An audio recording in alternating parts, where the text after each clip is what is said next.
जनक park में होगा पहला मंडल स्तरीय आर्य महासम्मेलन। वैदिक विद्वानों के महाकुंभ में 3 दिन गूंजेगी वेद की वाणी। आर्य केंद्रीय सभा के सम्मेलन में देश भर से जुटेंगे 5000 आर्यजन। स्वामी रामदेव मुख्य वक्ता के रूप में कर सकते हैं शिरकत। आगरा आर्य केंद्रीय सभा की ओर से पहला मंडल स्तरीय आर्य महासम्मेलन का आयोजन होने जा रहा है, जिसमें देश भर से वैदिक विद्वान और लगभग 5000 आर्यजन शामिल होंगे। रविवार को जयपुर हाउस स्थित आर्य समाज मंदिर पर आयोजित बैठक में सम्मेलन के पोस्टर का विमोचन केंद्रीय सभा के पदाधिकारियों ने किया। प्रधान सीए मनोज खुराना ने बताया कि आर्य महासम्मेलन की तैयारियां शुरू हो गई है। महर्षि दयानंद सरस्वती जी के 200वें जयंती वर्ष और आर्य समाज स्थापना के 150वें वर्ष के उपलक्ष्य में अखिल भारतीय आयोजनों की श्रृंखला में कमला नगर स्थित जनक पार्क में 3 दिवसीय महासम्मेलन 30, 31 जनवरी और 1 फरवरी 2026 को आयोजित किया जा रहा है। आमंत्रित विद्वानों में प्रमुख रूप से योग गुरु स्वामी रामदेव, गुजरात के राज्यपाल आचार्य देवव्रत और एमडीएच के चेयरमैन राजीव गुलाटी को आमंत्रित किया है, जिसमें रामदेव ने अपनी स्वीकृति दी है। कार्यक्रम संयोजक प्रदीप कुलश्रेष्ठ ने बताया कि सम्मेलन में सुबह योग व यज्ञ, दोपहर में चिकित्सक, सीए, शिक्षक जैसे पेशेवरों के साथ वेदों पर विस्तृत चर्चा और शाम को लेजर शो का आयोजन होगा। महर्षि दयानंद के जीवन पर प्रदर्शनी और फिल्म का प्रदर्शन किया जाएगा।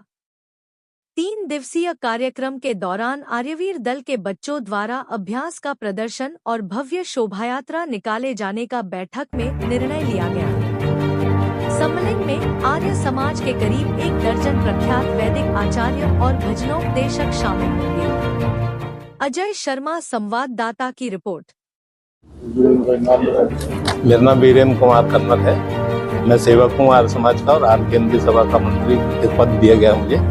तो हम लोगों का जो उद्देश्य अभी विस्तार से तो आदरणीय प्रधान जी ने बता ही दिया है कि 30-31 जनवरी और 1 फरवरी को एक बृहत और ऐतिहासिक और अविस्मरणीय एक आर्य महासम्मेलन करने जा रहे हैं। और इसका मुख्य उद्देश्य यही है कि देश, धर्म, संस्कृति और अपना स्वदेशी किस प्रकार से भारत को बचाना है, इस जो आपका वातावरण देख रहे हैं उस संबंध में एक इस प्रकार के आर्य महासम्मेलन करना अति आवश्यक है कि गजबा हिंद की जब पूरी तैयारियां हो चुकी है देश में, जहांगीर बाबा और तोकीर रजा और आजम खान जैसे लोग बहुत इस देश को इस्लामीकरण बनाने की ओर दौड़ रहे हैं, तो उसी संबंध में एक बहुत बड़ा ऐतिहासिक कार्यक्रम जो हम लोगों के लिए जो वेद की जो आज्ञा है, जो वेद की आज्ञा अनुसार भगवान राम भी राम बने, वेद की आज्ञा अनुसार कृष्ण भी नीतियों पर चले, तो हम लोगों का तो एक उद्देश्य है कि इस प्रकार के कार्यक्रम जब तक होंगे नहीं तब तक पता नहीं चलेगा कि हम लोग कहाँ किस रास्ते पे चलें और किस प्रकार से कार्य करें।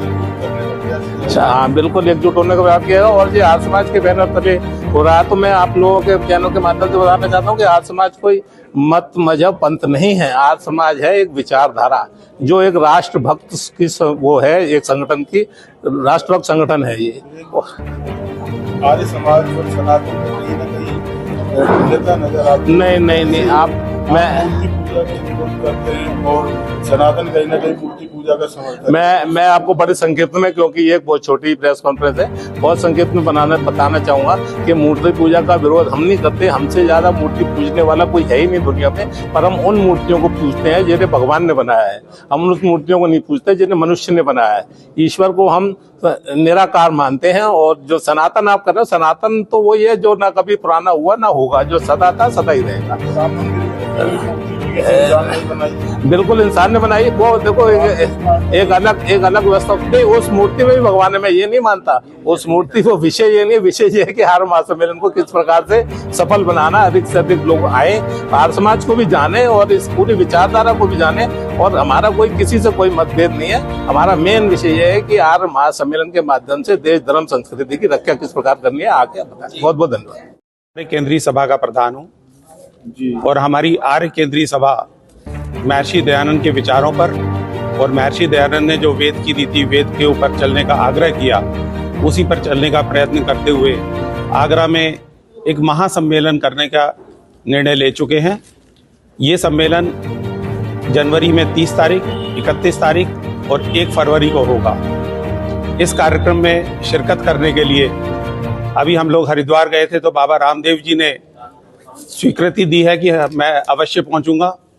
इसके अतिरिक्त पूरे भारतवर्ष से बहुत सारे विद्वान, जैसे एटा से वागीश जी, हमारे आर्य गौरव आर्यवेश जी, सहारनपुर से विद्वान आ रहे हैं। इसके अतिरिक्त भजनोपदेशक जो विवेक पथिक जी है, जो बहुत पुराने पथिक जी के साम्राज्य संभाले हुए हैं, वो आ रहे हैं और बहुत सारे विद्वान इस कार्यक्रम में शिरकत करने के लिए आगरा पधार रहे हैं। यह कार्यक्रम एक विशाल कार्यक्रम होगा जिसमें जनपद के बहुत सारे जनपद के लोग आ रहे हैं। आप देख पा रहे हैं कि इस बैठक में भी, आज की बैठक है हमारी, बहुत सारे जनपदों से प्रतिनिधि के रूप में लोग आए हैं। हमारे कार्यक्रम में हमें उम्मीद है कि करीब 4 से 5 हजार लोग शिरकत करेंगे और इसमें वेदों की चर्चा होगी। ये कार्यक्रम 30, 31, 1 तारीख को इस तरह से निश्चित हुआ है कि कार्यक्रम सुबह 5, साढ़े 5 बजे शुरू होके योग, प्राणायाम, साधना के बाद यज्ञ होगा 2 घंटे का। उसके बाद वेद के उपदेश होंगे, भजन होंगे।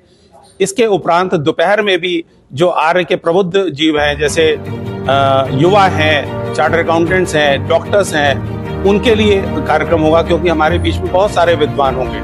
शाम को लेजर शो होगा, जो पूरे वहां पर एक ऐसा दृश्य होगा जो आगरा में कभी ना हुआ हो, और रात्रि तक ये कार्यक्रम चलने वाला है।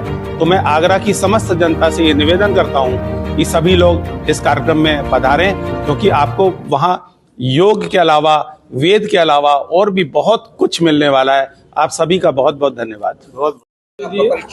मैं प्रदीप कुलश्रेष्ठ, कार्यक्रम संयोजक।